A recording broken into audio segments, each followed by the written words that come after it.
Okay, class, kamusta New Year nyo? Aba, ba't walang pumasok? Oh, tama naman, January 5. Ma'am, present! Oh, Scarlett, pati ko lang pumasok, ha? Nasaan mga kaklase mo? Ayun, ma'am. Lahat sila nasa birthday ni Kay. Ha? Nag-usap-usap silang lahat sa GC na hindi sila papasok ngayong January 5 kasi nga, birthday ni Kay. Sino ba yung Kay na yan, ha? Ewan ko din, ma'am. Invited nga daw ako pero hindi ako pumunta kasi hindi ko naman siya kilala. Humanda silang lahat sa akin bukas. Ikaw, perfect ka na sa akin sa quiz at assignment. Yes! Buti na lang, hindi ako pumunta sa birthday nung Kay na yun. Hello, class! Ay, good morning, ma'am. Walang good sa morning! Sinong nagsabi sa inyo na huwag kayo lahat pumasok kahapon? May nakita kami sa TikTok, ma'am. Wala daw pasok kasi birthday ni Kay. Ah, TikTok? Mas naniniwala kayo doon kesa sa akin? Nag-announce ba ako? Lahat kayo, ia-absent ko at ibabagsak ko sa quiz. Si Scarlett lang ang may grade dahil siya lang ang nandito kahapon. Ayan, buti nga sa inyo. Ano, nag-enjoy ba kayo sa birthday ni Kay? Birthday ni Kay! Birthday ni Kay! Eh di happy birthday! Sino ba kasi yung Kay na yan, ha? Ako, si Kay. Hala, nandyan na siya. May problema ba kayo sa pagpunta nila sa birthday ko? Dahil hindi kayo pumunta sa birthday ko, mamalasin kayo ngayong 2026. Ha? Sa akin dapat yung 2026 eh! Hindi! Hindi! Hindi!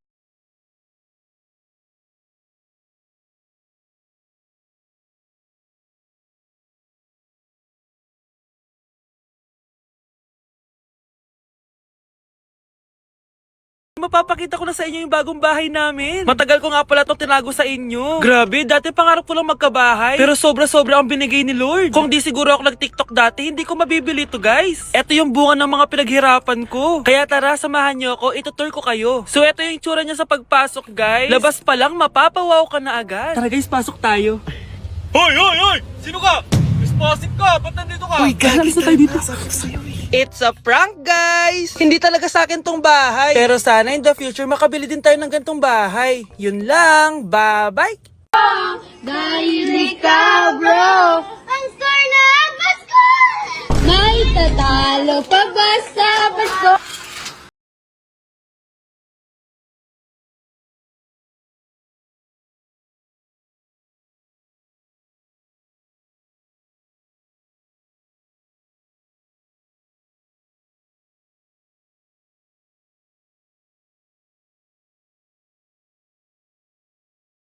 Ang cheap naman ng uniform nila. Mukhang maasim. Walang class. 2025 na Android pa din ang cellphone. Kahit siguro Messenger naglalag dyan.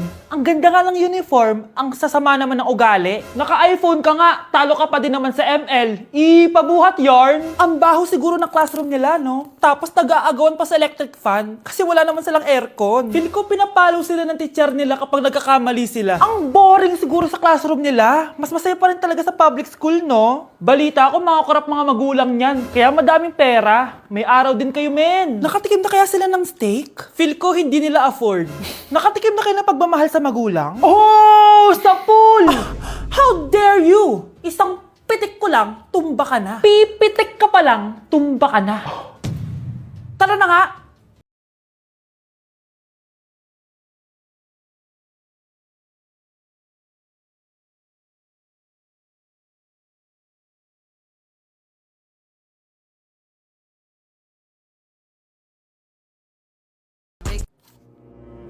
Good morning, class! Bakit ang dami nakadikit sa wall? May ballpen, may walis. Ma'am, uso kasi to. Ididikit mo yung mga bagay gamit yung wall friction. Parang ganito. O, di ba, ma'am? Ano? Wall friction? Hoy! Baka mahulog ka dyan! Kung mga bata to, kung ano-ano kasi nakikita niyo sa TikTok na yan eh. Try ko naman tong calculator. Ang saya! Tingnan nyo, dami ng gasgas ng wall, oh. Tanggalin nyo na yan. Kung hindi, ia-absent ko kayong lahat. Guys, si ma'am naman na idikit natin sa pader. Hoy, mangulong niya kayo! Ma'am, huwag kang matakot, ma'am. A few moments later. Hoy, ibaba niyo ako dito. Guys, dismissed na daw tayo, sabi ni ma'am. Uwian na. Hoy, isusumbong ko kayo sa principal. Ayoko talaga sa kanya. Bes, ayan siya, oh, yung pet peeve mo. Hi. Panira ng araw. Okay, class. Break time muna tayo. Hala, naiwan kayo bakit kong pagkain. Scarlett to, may sobra pa ako. Baka gutom ka na. Talaga? Bibigyan mo ko? Oo, ano ka ba? Gusto ko maging close tayo. Parang bumabait tong pet peeve ko ah. Hala, may quiz pala tayo. Bes, sabay tayo mag-review mamaya ha? Naku, sorry Bes. Kakain kasi kami ng jowa ko mamaya. Di mo ba kaya mag-isa? Ano ba yan? Ako na lang, sabay tayo mag-review. Tsaka, may reviewer din ako dito oh. Ayan na naman siya. Sure ka? Ako talaga yung gusto mo kasabay mag-review? Oo naman, ba't naman hindi? Idol nga kita kasi ang talino mo eh. Sige na nga. Okay class, para sa activity natin today, pili kayo ng partner nyo. Best, partner tayo ah. Sorry na best, partner na kasi kami ng baby loves ko eh. Partner na kami ng baby loves ko eh. Tayo na lang yung partner, Scarlett. Ikaw na naman. Buti ka pa, gusto mo ako makapartner. Ayan, perfect! Partner kayo ng pet peeve mo.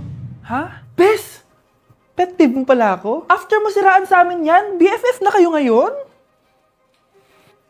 Samantha! Samantha, magpapaliwanag ako. Oh, ba't nandito ka? Pet peeve mo ako, di ba? Umalis ka na. Oo, pet peeve kita. Dati. Kasi ang sungit mo sa akin eh. Tapos palagi mo ako iniinis. Alam mo kung bakit? Kasi gusto kita. Ha? Wala, never mind. Samantha!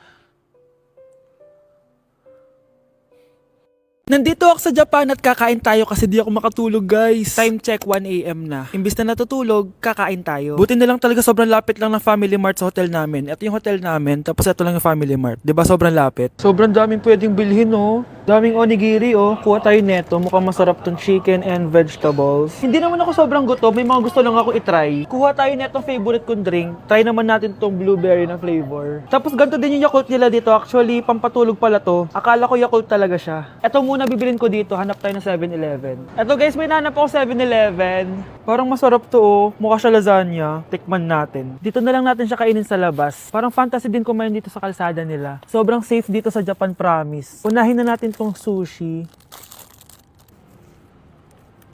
Alam nyo ba, kahit maglakad kayo mag-isa dito, sobrang safe, promise. Walang mga haras sa inyo. Walang kriminal, ganyan. Kaya ang sarap maglakad sa labas kasi alam mong safe ka, di ba? Tapos, sobrang babait pa ng mga Japanese. Swear. Pero sabi naman ng ibang Japanese, parang mas lang nila yon, pero ang totoo, ginajudge ka nila.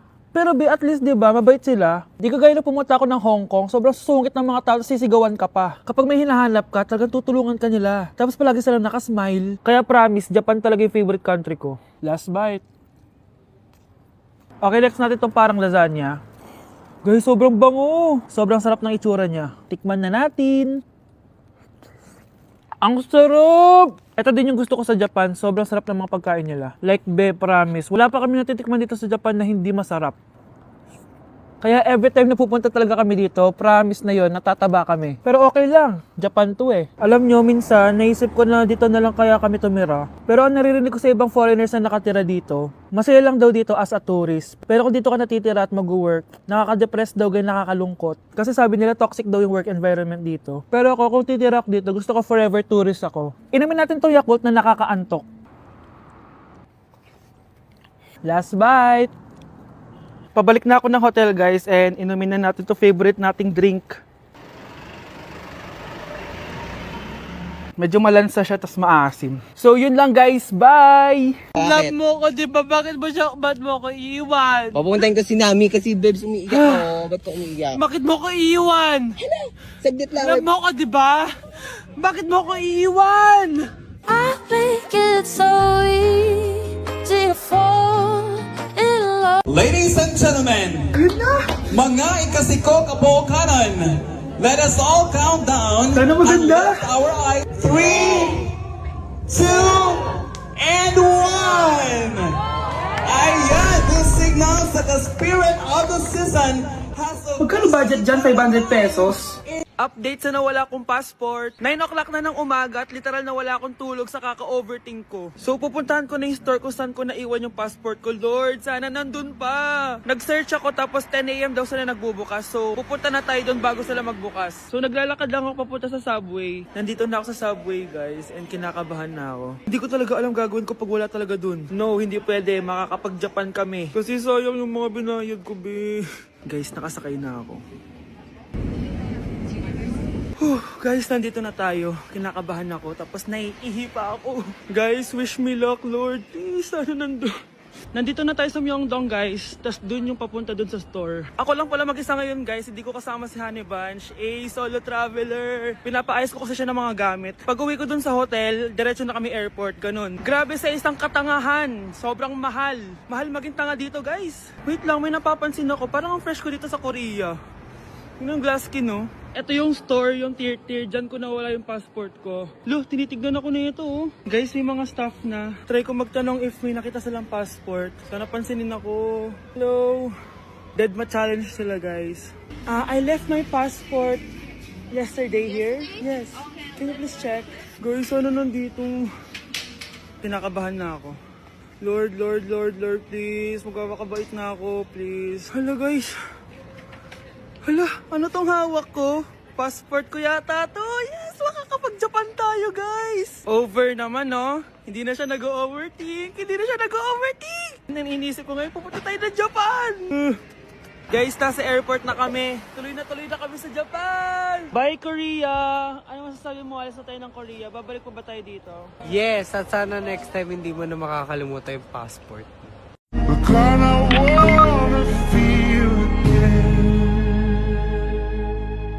Oh God, I wanna feel again. Be, ano yun? Bakit sila nagkikiss? It must have been the wind. Good morning, class! Good mood si ma'am ngayon na. Sana good mood lang siya gang mamaya. Bago tayo mag-start, mag-pray muna tayo, okay? Sino gusto mag-lead? Di ako marunong niyan, ikaw na lang. Lalo na ako, di nga ako sumisimba eh. Wala. Pag walang pumunta sa harap, lahat kayo ia-absent ko! Bes, ikaw na lang. Mama ko na lang po.